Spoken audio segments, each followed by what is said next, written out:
오늘 주시는 말씀은 빌립보서 2장 말씀입니다. 빌립보서 2장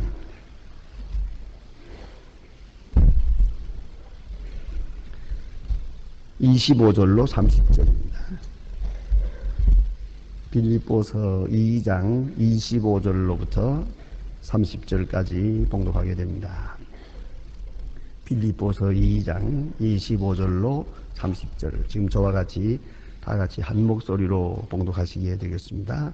그러나 에바브로는 너희에게 보내는 것이 필요한 줄로 생각하노니 그는 나의 형제여 함께 수고하고 함께 군사된 자여 너의 사자로 나의 쓸 것을 돕는 자라.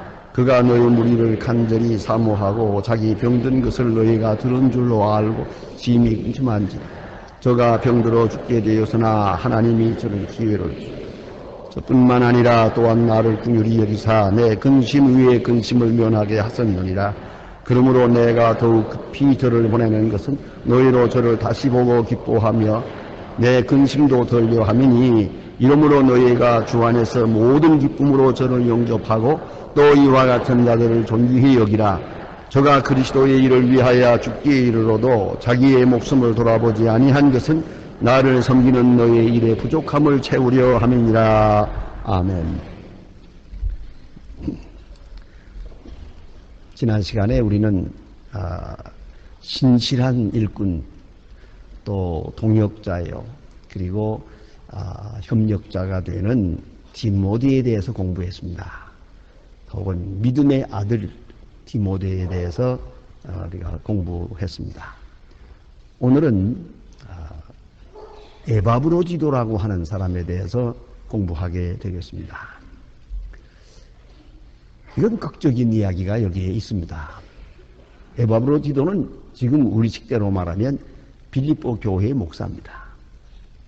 그런데 지금 현재 로마에 가 있습니다. 이제 그가 디모데와 같이 이제 빌립보로 돌아가게 되겠습니다.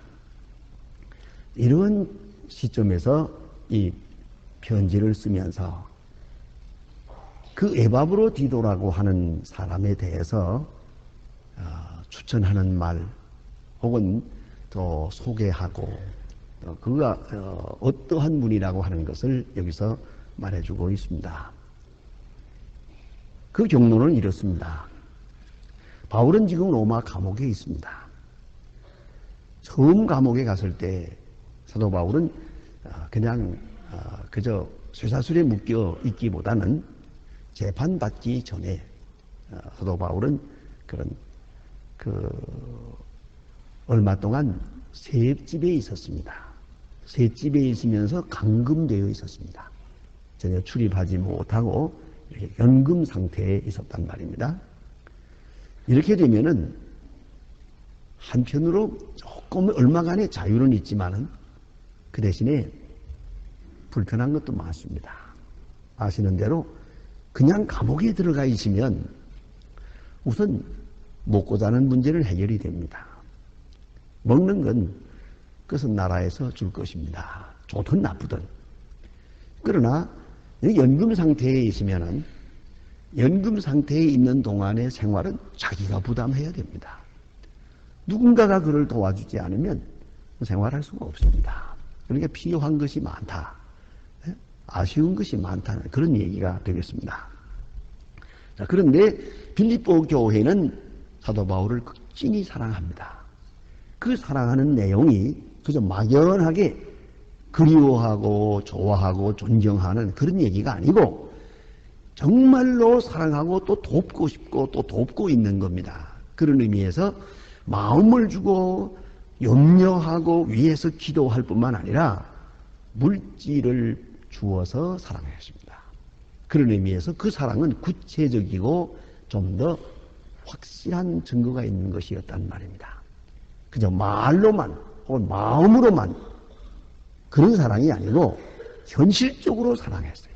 어떻게 하면은 사도 바울을 도울 수 있을까? 또 위로할 수 있을까? 조금이라도 편하게 해드릴 수 있을까? 또 저로 하여금 용기 있게 하나님의 일을 할 수 있도록 우리가 도울 수 있을까?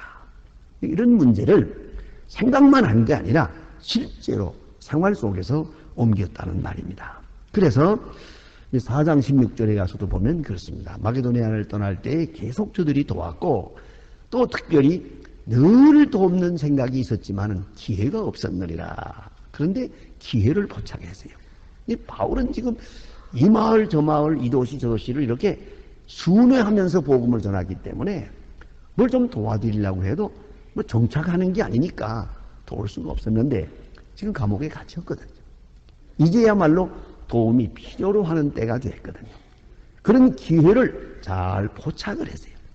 그래서 빌립보 교회에서는 성금을 모았어요. 바울을 위하여 연보를 했어요. 그래가지고 문제는 이 연보를 가지고 갈 사람이 누구냐 하는 거죠. 이 먼 길, 아주 위험한 길이에요. 빌립보에서 로마까지 이제 배를 타고 가야 되는데 이런 먼 길을 어떻게 갈 수 있을까? 그런데 에바브로 디도라고 하는 이 목사님이 자청했습니다. 그리고 교인들도 좋게 여겨서 보냅니다. 가서 특별히 이 겨울 동안, 한겨울 동안 제일 어려울 때에 가서 여러 가지 필요한 것을 좀 도와드리면 좋겠다고. 사식도 드리고 요새 말로 말하면 뭐 이렇게 덮는 것도 입는 것도 좀 도와주고 음식도 도와주고 이렇게 해서 한겨울 동안 가까이 있으면서 도와줬으면 좋겠다. 그런 생각을 했어요. 에바브로 디도가 이제 자청해서 이 헌금을 가지고 로마로 왔습니다. 그런데 와가지고 같이 지내는 동안에 너무 긴 여행이어서 그랬는지 혹은 풍토가 달라서 그랬는지 모르지만 어쨌든 에바브로 디도가 몸이 약했던지 모르겠는데 병이 걸렸어요. 그것도 아주 중병. 전설에 의하면 열병이 걸렸어요. 이래가지고 죽어가게 됩니다. 아주 고열을, 이제 높은 열을 얻게 되면 죽게 됐단 말입니다. 이렇게 될 때에 이제 큰 걱정이 생겼어요. 바울은 바울대로 걱정하고, 빌립보 교회는 빌립보 교회대로 이 사실을 얼마나 걱정했는지 몰라요. 다시 말해서, 바울을 돕기 위해서 보냈다가 바울에게 걱정을 끼친 게 됐으니까. 또 바울 입장에서 볼 때는 나를 위해서 수고하러 왔던 사람이 내 앞에서 죽으면 이게 어떻게 되나.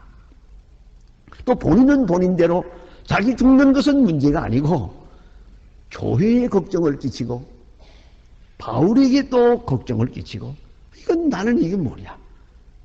좋은 일 하려고 이렇게 헌신하고 귀한 일을 경영했다가 모든 사람에게 염려만 끼치게 되는구나. 에바브로 디도 자신도 큰 걱정이에요. 이렇게 해서 삼자가 다 하나님 앞에 간절히 기도했다는 거 아닙니까? 여기서 한번 생각해 보세요. 체력이 따라가지 못하면 좋은 마음도 쓸모없을 때가 있어요. 내가 아무리 돕고 싶지만 돕는다고 하다 내가 병드는데 누굴 도와주겠어요? 그러니까 기본적으로 건강하고야 남을 도와줄 수 있죠. 내가 병들고 누굴 도와줄 수가 있겠어요? 오늘 이 에바브로 디도가 마음이 간절하죠. 그럼 어떤 이유든지 간에 몸이 약해서 병들었어요. 그러고 보니까 여러 사람에게 걱정을 끼쳤죠. 여러분 아마 종종 그런 일이 있을 거예요. 봉사하고 싶은 마음, 좀 도와주고 싶은 마음이 있어요. 그러나 내가 병들고 보니까 남을 도와줄 수가 없어요. 저는 그런 분을 보았어요. 시아버지가 병들어서 중풍으로 누워있는 지가 3년이나 됐어요. 일어나지를 못해요. 그런 가운데 있는데 또 며느리는 또 그 참 효부예요. 며느리가 얼마나 정성껏 돕는지 모르는데 근데 이분은 또 허리가 아파요. 허리가 이렇게 잘못돼가지고 병원에서 수술하라고 하지만 뭐 수술할 돈이 없어요. 수술을 못하고 있는데 그러니까 이 물통 하나도 제대로 들 수가 없어요. 그런 가운데서 며느리가 수고를 해요. 내가 그런 집을 가보니까 며느리는 며느리대로 아이고 내가 좀 잘 도와드리고 싶은데 제가 힘이 없었어요. 뭐 아버지를 이렇게 좀 누워드리기도 하고 좀 뒤척지기도 하고 다 해가는데 그것도 제가 힘이 없어. 허리가 아파서 할 수가 없어서 저는 이렇게 그저 애만 쓰지 아버님께 큰 위로를 드리지 못합니다. 그런데도 시아버지는 시아버지대로 하는 말이 내가 좀 건강해서 쟤를 좀 도와줘야겠는데 내가 이렇게 그냥 누워있으니 이게 말만 하고 도와주질 못해서 그런 얘기 하더라고요. 서로가 그렇게 아주 따뜻한 말을 하는 것을 들었습니다. 지금 이렇게 에바브로디도가 분명히 사도 바울을 위로하고 도우려고 갔던 겁니다만은 오히려 걱정을 끼치는 게 됐단 말입니다. 이래서 하나님 앞에 간절히 기도했어요. 오늘 본문 말씀대로 바울도 기도하고 교회도 기도하고 에바브로 자신도 하나님 앞에 기도했어요. 그런데 하나님께서 이 기도를 들으시고 응답하셔서 나았어요. 병이 낫게 될 때 바울은 기왕에 왔던 거니까 한겨울 동안 여기 머물면서 나와 같이 지내자 그러고 싶어요. 하지만은 교회가 얼마나 걱정할까. 요새 같으면 전화 걸면 되는데 전화 걸고 지금 잘 있으니 걱정하지 마세요. 그러면 되겠지만 이 연락이 안 될 때거든요. 저기서는 지금도 병 걸린 줄만 알고 있고 혹도 누가 소식을 전할 때 나았답니다 하고 말해도 아마 그저 우리 걱정할까봐 하는 소리겠지. 나았다는 게 정말로 나았을까? 이 또 걱정이거든. 그러니까 사도 바울은 안 되겠다. 나는 괜찮으니까 내가 돌아가라. 빌립보 교회로 가서 건강한 모습을 보여주고 건강한 얼굴을 보여줘야 온 교회가 이제 마음을 놓을 거 아니겠는가. 바로 그 점이에요. 그래서 너희에게 가는 것이 필요한 줄 알아서 내가 한겨울 동안 여기 같이 두고 싶지만 너희들에게 필요한 줄 알아서 바로 그런 이유 때문에 내가 에바브로디도를 보낸다. 보냅니다. 보내면서 이 편지를 함께 보내게 됩니다. 자, 그런 내용입니다. 그러면서 에바브로디도에 대해서 사도 바울이 지금 천거하는 말을 합니다. 에바브로디도는 이러한 사람이라고. 그 뒤에 설명은 없습니다만 이러한 사람이니까 너희가 이런 사람을 존대하라. 존경하라. 예? 오늘 말씀대로 이 같은 자를 존귀히 여기라. 이 같은 주의 종을 존귀히 여기라. 이렇게 강하게 권면하게 됩니다. 이제 에바브로디도에 대해서 무엇이라고 추천하고 있는가 말씀을 한번 들어보십시오. 첫째가 나의 형제 그랬습니다. 나이로 보아도 아들 같은 사람이에요. 그런데 형제 그랬어요. 또 바울이 전도에서 예수 믿은 사람이요. 바울이 세례를 준 사람이에요. 그런데 에바브로디도는 어디까지나 자기 믿음의 아들 같은 사람이에요. 그런데 오늘 본문에서는 나의 형제 이렇게 말합니다. 이것은 형제의식 혹은 요새 말로 평등의식이라는 거죠. 여러분 예수 믿는 사람은 언제나 이런 아주 신령한 평등의식을 가지고 있어야 돼요. 그러니까 다른 점이 좀 있고 같은 점이 있다고 한다면 같은 점을 크게 생각을 해요. 나도 죄인이요 너도 죄인이요. 나도 예수 믿고 구원받고 너도 예수 믿고 구원받고 나도 천당 갈 거고 너도 천당 갈 거고 나도 교회 봉사하고 너도 교회 봉사. 보세요. 똑같잖아요. 다른 게 있다면 조금 달라요. 하나는 장로고 하나는 집사고 하나는 성가대원이고 한 사람은 지휘자고 그거 다르죠. 근데 이제 그것을 그 다른 점을 얼마나 크게 생각하느냐 작게 생각하느냐가 문제예요. 다른 것은 별거 아니야. 다른 것은 별거 아니고 같은 게 중요하죠. 이것을 크게 생각하고 나면은 자 그것이 바로 나에게 대해서는 겸손이요. 이웃에 대해서는 사랑이에요. 사랑한다 하더라도 높은 자리에서 저 밑에 있는 사람을 불쌍히 여기는 것 같은 그런 사랑을 해서는 안 됩니다. 우리 성도들은 그런 의미에서 처음 믿은 사람이나 오래 믿은 사람이나 똑같이 사랑해야 돼요. 가끔 어떤 목사님들이 제게 그런 문제를 물으세요. 소망교회에서는 새로 믿는 사람들, 처음 믿는 사람들 이제 왔을 때 그분들 소위 새신자 교육을 어떻게 하십니까? 이렇게 물어봐요. 그래서 저는 안 합니다. 그래요. 그 왜 안 하느냐? 처음 믿는 사람들 이리 모여요. 그러면요. 요새 우리 교인들은 이제 열등의식을 느껴요. 오래 믿었다고 되게 거만하게 노네. 그래서 한다고요. 그래서 그냥 모른 척하고 처음 나온 사람도 10년 믿은 것처럼 10년 믿은 사람도 처음 믿은 것처럼 아주 평등하게 돼버리고 말아야 이게 소망 스타일이에요. 예. 뭘 오래 믿었다고 해서 뭐 별로 난 것도 없으면서 그것도 그래. 그래서 예수님이 난 미리 말씀하셨어요. 먼저 된 자가 나중되고 나중된 자가 먼저 되리라. 그러니까 그 생각하지 말아 그랬잖아요. 똑같이 형제. 이 같은 거에 갇힌 거. 그게 중요한 거예요. 이 평등의식이. 바울이 에바브로 지도를 나의 형제에 이렇게 말했는데요. 누가 뭐 더 위라고 할 수가 있겠어요? 누가 선대요? 예. 그런 거 좋지 않아요.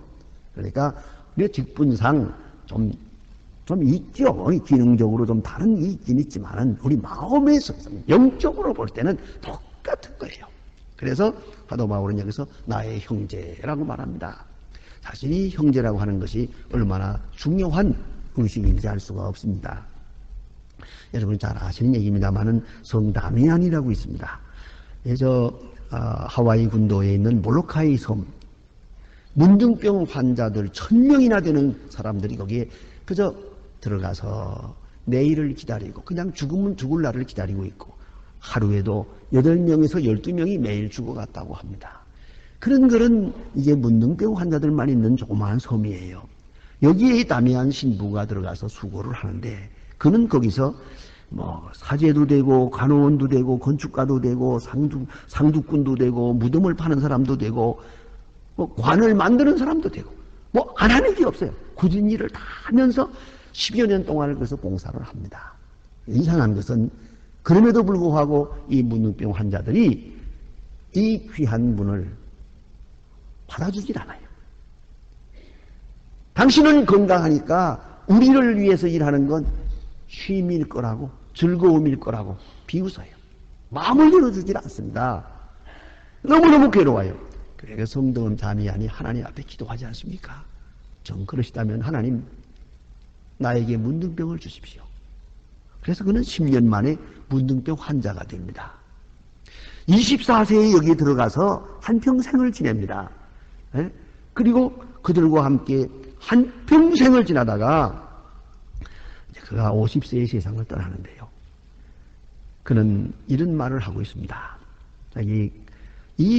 그가 여기서 한 번도 집에 돌아간 일이 없어요. 휴가 맡은 일도 없고 거기서 한평생을 살고 마칩니다. 그런데 감독에게 이렇게 편지한 걸 볼 수가 있습니다. 선하신 하나님께서는 내가 어떻게 하여야 가장 거룩하게 될 것을 가장 잘 아십니다. 그런즉 나는 기쁜 마음으로 주여 당신의 뜻대로 하시옵소서라고 말합니다. 왜? 문둥병 걸려야만 내가 문둥병 환자야 되려면 그래야만 저들과 형제가 될 수 있으니까. 이제 그가 말합니다. 나는 비로소 내가 문둥병 환자가 되었다 하고 무척 기뻐했다고 그랬어요. 그때부터 이제 보세요. 그때부터야 나 환자들이 나의 형제여 라고 부르더랍니다. 그 다음에는 또 우리 환자들 하고 부르더랍니다. 여기서 마음을 여는 거예요. 여기서 평등의식을 가지게 되세요. 그러니까 그걸 생각해야 됩니다. 우리가 영적으로는 정신적으로 볼 때는 뭐 부하건 가난하건 남자건 여자건 상관없어요. 우리는 다 형제다. 사도 바울이 여기서 소중한 말씀을 하고 있어요. 저는 나의 형제요 그럽니다. 사실 이 말은 바울로서는 낮추는 것이요 에바브로 디도를 볼 때는 높이는 겁니다. 그걸 잊지 말아야 합니다. 여러분 학교를 나왔을 때 뭐 동창이요 친구요 그러잖아요. 그런 경우에도 자 높은 사람이 아주 지체가 높은 사람이 낮은 사람을 보고 다른 사람들 앞에 소개하면서 이 사람 내 동창이요 친구입니다 하면은 나는 낮추는 것이 되고 이 사람은 높이는 게 되죠. 그러나 형편없이 낮은 사람이 지체 높은 사람을 놓고 이자가 내 동창이요. 그러면 어떻게 되겠어요? 그건 자기 친구에 대한 모독입니다. 큰 모독이 되는 것이에요. 그러니까 이 형제여라고 하는 말은 다시 말하면 높은 자가 낮은 자를 향해서 하는 말이에요. 그래야 되는 거지.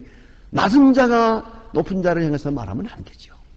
그러니까 우리 장로님이 처음 나오는 분 보고 형제여 그러면 되지만은 처음 나온 사람이 장로님 쳐다보면서 형제여 그러면 그건 그거는 안 된다 그 말이에요. 예.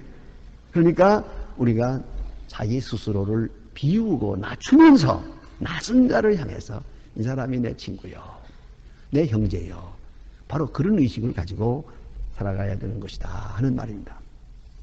그 다음에 보니까 함께 수고한 자요 그 말입니다. 그건 동역자라는 말이죠. 하나의 목적을 가지고 한 그리스도를 위해서 수고하는 거죠. 똑같이 일은 다른 것 같으나 기능은 다르지만은 목적은 같아요. 주는 같고 하는 일은 똑같은 일이란 말이에요. 유명한 얘기가 있습니다.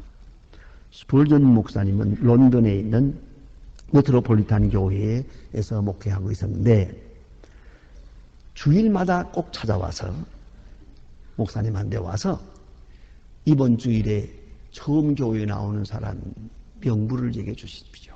그래서는 꼭 20명씩 20명의 이름을 적어 가지고 가요. 그리고는 그 명부를 자기 머리맡에다가 딱 이름을 써놓고 그분들을 위해서 계속 기도하는 거예요. 또 다음 주일날 와서 또 새로 나오는 사람 이름을 20명을 또 써가지고 가서 또 써놓고 한 이름 하나하나를 불러가면서 기도해요. 그렇게 한평생을 했습니다. 이분이 세상을 떠났어요. 이 사실을 아무도 몰라요. 그런데 목사님이 장례식을 할 때 이렇게 말했어요. 그때 그걸 발표했어요. 이분은 꼭 새로 나오는 사람의 이름을 20명씩을 내게서 받아가지고 가서 그것을 놓고 하나님 앞에 기도한 사람입니다. 가장 훌륭한 나의 동역자입니다. 그랬어요. 목회자로 볼 때 가장 훌륭한 나의 동역자예요. 내가 목회하는 데 있어서 나를 위해서 소중하게 새로 나오는 사람 그 이름 하나하나를 불러가면서 매일 기도하는 그 일을 한평생 했단 말입니다. 아무도 모르게. 그래서 나의 동역자요. 그렇게 장례식 날 말해서 많은 사람에게 큰 감명을 주었다고 합니다. 여러분, 목사님이 혼자 목회하는 게 아니죠. 사도 바울이 혼자 하는 게 아니에요. 모두에게 동역자가 필요해요. 그를 돕는 사람이 있어요. 여러모로 이런 면으로 저런 면으로. 그래서 합해서 이루어지는 거죠. 예? 우리 교회는 그렇지 않습니다만 영국의 어떤 교회는 이 지금 여기 내가 서 있는 강대상이 있지 않습니까? 이 강대상 바로 밑에 요 밑에가 기도실이 있어요. 그래서 목사님이 여기서 기도할 때, 이 설교할 때마다 요 밑에서 기도하는 사람이 있어요. 순번으로 돌아가면서 계속 꼭 설교하는 시간에 꼭 저기서 엎드려 기도하고 있는 거예요. 그 목사님은 그 기도하는 분들을 가장 소중히 여겼다는 거 아닙니까? 저분들이 기도해서 오늘 내가 있다고. 이 말씀의 능력이 있는 거라고. 그걸 잊지 말아야 돼요. 가끔 제가 그런 말을 들어요. 목사님 참 일을 많이 하시는데 어떻게 건강하십니까? 그 건강의 비결이 뭡니까? 여러 곳에서 묻습니다. 제가 지금 금년에 이제 안수받은 지가 40년인데 40년 동안 아파서 설교 못한 일이 한 번도 없거든요. 그건 대단한 거죠. 대단한 축복이고 대단한 은혜죠. 제가 대답을 합니다. 저를 위해서 기도하는 사람이 많거든요. 많은 성도들이 저를 위해서 기도하고 있습니다. 그것이 가장 정확한 대답이요. 그 기도하는 분은 제 목회의 동역자죠. 진실로 위하여 기도하는 분들은 다 그 동역자예요. 자, 이제 함께 수고했다는 것. 얼마나 중요한 말입니까? 그렇기 때문에 함께 기뻐할 수 있는 것이죠. 또한 세 번째는 여기 보니까 함께 군사된 자요 그랬어요. 이거는요 하나의 전우애를 말하는 것이에요. 적이 많거든요. 핍박도 많고 많은 환난과 어려움이 있잖아요.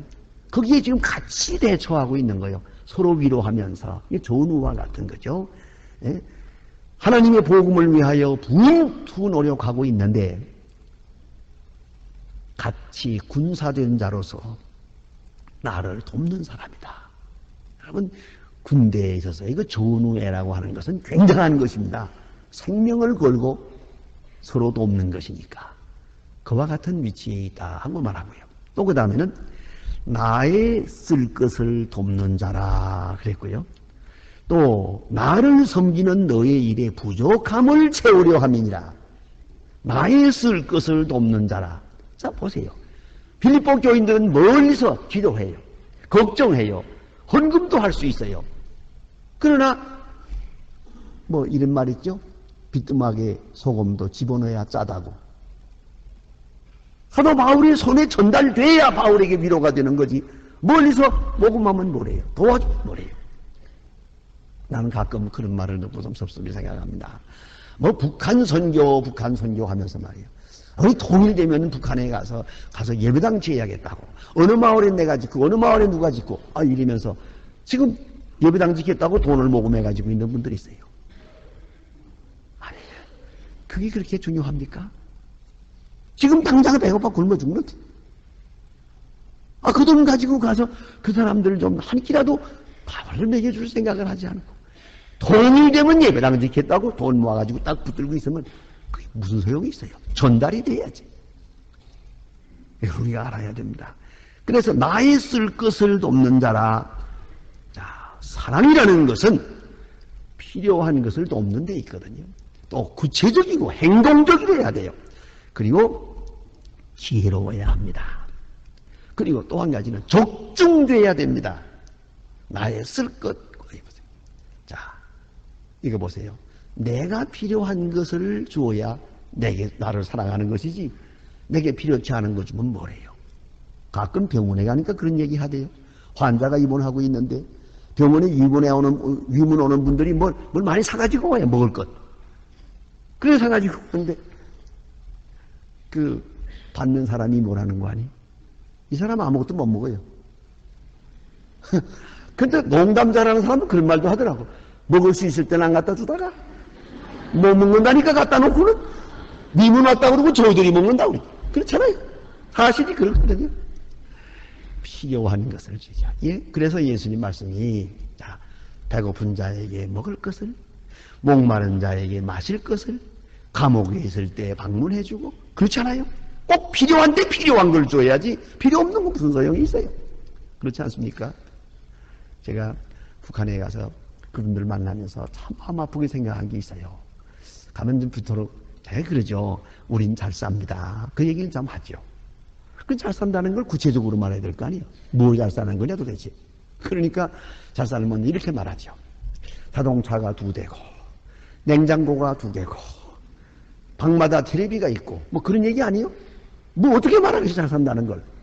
그분들이 알아듣도록 말해야 되니까 이렇게 말을 하니까 그러냐고 하더니 그 다음날 뭐라는지 아세요? 냉장고는 그건 무엇 넣는 것입니까? 그러더라고. 한 끼 한 끼도 먹기 어려운데 고기 먹는 일이 없잖아요. 그러니까 냉장고는 그 무엇에 쓰는 겁니까? 그래요. 그 냉장고 10개가 있다도 그 부럽잖아요. 그 사람들은. 쓸모가 없으니까 자기네게는. 냉장고 필요 없어. 또 자동차 그건 타고 어디 다니는 겁니까? 그 통행증이 있어가고 갈 때 가고 싶은데 못 가는 데거든요. 차 타고 갈 데가 없어. 차는 필요가 없잖아요. 그렇잖아요. 이런 세상이에요. 그러니까 여러분은 생각해야 됩니다. 필요한 것.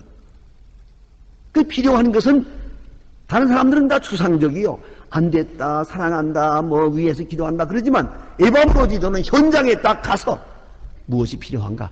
휴지가 필요한가? 음식이 필요한가? 물이 필요한가? 이걸 도와줬잖아요. 그것이 진짜 사랑이죠. 예? 적중했어요. 필요에 적중하는 그런 구체적인 사랑을 나타냈다. 그래서 나의 쓸 것을 돕는 자다 그랬고요. 또 하나는 자기 목숨을 돌아보지 아니했다. 죽기에 이르러도 자기 목숨을 돌아보지 아니했다. 여기 파라볼리우스라고 하는 말은 이 헬라 말로 재미있는 말이에요. 이것은 원래 주사위를 던진다는 뜻이에요. 도박하는 사람들이 주사위를 던진다. 운명을 걸고 다 던져버리는 거예요. 그와 같은 표현입니다. 목숨을 버렸어요. 죽기로 결심했어요. 생명을 소중히 여기질 않아요. 그렇게 목숨을 돌아보지 않고 나를 위해서 일했다. 얼마나 좀 훌륭한 분이냐. 그런 거로 이런 사람을 존귀히 여기라 그래요. 사실은 그렇습니다. 이기적인 사람은 존경을 받지 못합니다. 목숨을 바친 사람이래야 존경을 받는 거예요. 그걸 알아야 됩니다. 물질에 대한 욕심이 없고 특별히 생명에 대한 애착도 없어요. 그 사람만이 존경을 받고요. 또 그런 사람을 존경해야 될 것입니다. 여러분 누굴 존경하고 삽니까? 돈 많은 사람, 재벌, 학자, 그리스도인이 존경하는 사람은 바로 이런 사람이에요. 몸을 들여 수고하고 주님의 일을 위해서 생명을 바치는 사람, 바로 이런 사람을 존경하는 거죠. 오늘 본문에 보면 이 삼자가 다 같이 자기를 생각지 않고 남을 생각하고 있어요. 그 마음이 진정한 사랑이라는 거죠. 자, 바울을 보세요. 나를 긍휼히 여기사 근심 후에 근심을 면케하셨느니라. 이거 그리 걱정이에요. 나를 도우러 왔다가 병들어 죽으면 이거 내가 얼마나 마음이 아파요. 그러니까 자기 고생하는 거 생각지 않고 오로지 에바브로 지도, 교회 걱정하고 있어요. 또 교회는 교회대로 또 바울 선생님을 도우려고 했는데 걱정을 끼쳤으니 얼마나 잘못됐나. 그래서 빌립보 교회는 또 걱정하고요. 에바브로 지도 자신은 자기가 죽고 사는 건 중요하지 않아요. 바울 선생님에게 누를 끼치고 교회가 걱정하는 것이 너무 마음에 안 됐어요. 그래서 괴로워요. 전부가 자기 외에 다른 사람을 염려했더라고 말이에요. 이것이 진정한 사랑이에요. 이게 무슨 얘기가 있지 않습니까? 어떤 가난한 집의 사람이, 남편이 바지를 하나 사가지고 왔는데 그것이 이제 기성품이에요. 길이가 맞질 않으니까 딱 제보고는 아내보고 하는 말이 요거 한 치만 좀 기니까 한 치만 좀 잘라서 좀 이렇게 꿰매주면 좋겠다고. 그러십시다. 그것이 걸어놨어요. 근데 이 부인이 애 전 먹이고 일하고 하니 고단하니까 그러다가 그만 잠들었어요. 시어머니가 가만히 이렇게 문틈으로 보니까 쿨쿨 자고 있어요. 며느리가 자는 걸 보고 아이고 저 며느리가 고단해서 자는구나. 그래서 저러다가 내일 아침에 저거 옷 입고 나가겠다고 하는데 어떡하면 좋지? 그래서 내가 해줘야지. 그리고 몰래 갔다가 한치를 잘랐어요. 갖다 걸어놨어요. 신우이가 또 보니까 그냥 걸려 있거든요. 아이고 다들 다 잠들으시기 안 되겠다. 신우이가 또 한철 잘랐어요. 그 다음에 새벽에 돼가지고 그 부인이 눈을 떠보니까 아이고 이거 밝았네. 큰일 났네. 저거 잘라야겠네. 또 한치 잘랐어요. 남편이 아침에 입어보니까 반바지가 돼버렸어요. 그러나 이 모두는 다 행복했어요. 왜요? 진정으로 사랑했으니까. 그것이 사랑이었으니까 말이죠. 그래서 여러분 오늘 에바브로 지도 같은 사람, 이렇게 사랑하고 이렇게 봉사하는 사람, 이렇게 기도하는 사람, 이 사람을 존귀하게 여기라 말합니다. 기도하십시다.